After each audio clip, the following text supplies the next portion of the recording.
Have you ever wondered how smart you are compared to the people in your life, or even compared to all people your age? You can get a good idea of your intelligence level by determining your IQ. An IQ, or intelligence quotient, is a score you receive on a test that assesses intelligence.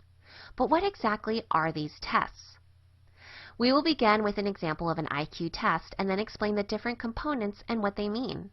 Following this, we will look at the various tests used to assess IQ and examine some of their differences. Philbert Humperdinck, a 26-year-old man, decides he wants to have his IQ tested. He goes to a licensed clinician and says he wants to be tested. This clinician is often a doctoral-level psychologist or psychiatrist, or a master's-level psychologist with special training. The clinician, Dr. Noberson, sits Mr. Humperdinck down, and they complete a series of tests. This is a representative example of the types of subtests.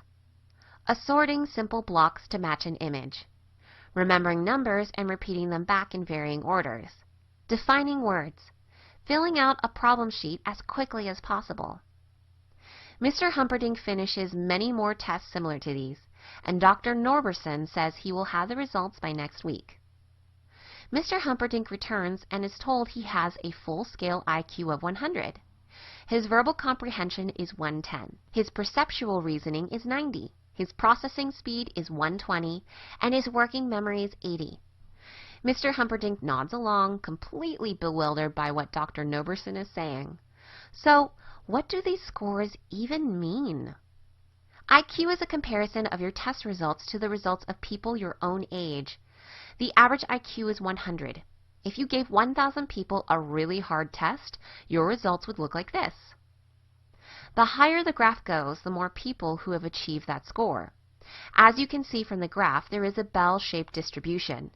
Most people are in the center, but some people score really well, and some people score really poorly.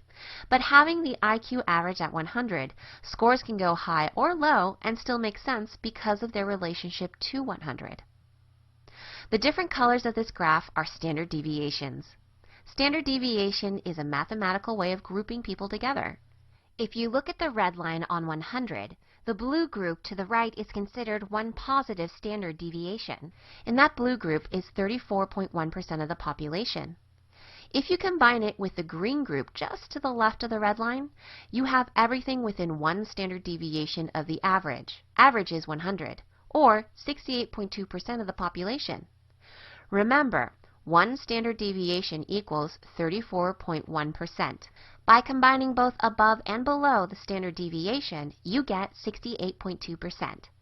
Standard deviations allow for easy groupings and predictions. What does all this mean?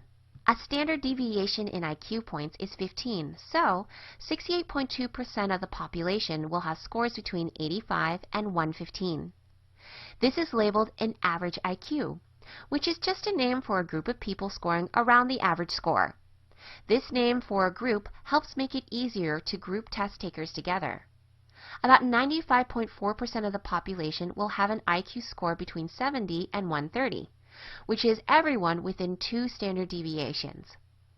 Scores that are between 70 and 85 may be labeled below average, while scores between 115 and 130 could be labeled above average.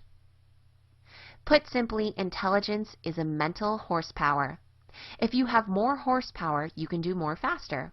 If you have less horsepower, you can probably do as much, but it will take more time and energy. An IQ is a quick way to reference this. When you take an IQ test, you are compared to people who have taken the test before.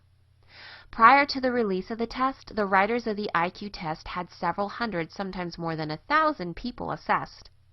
These people create the bell-shaped curve we see above and the scores to which Mr. Humperdinck will be compared. When you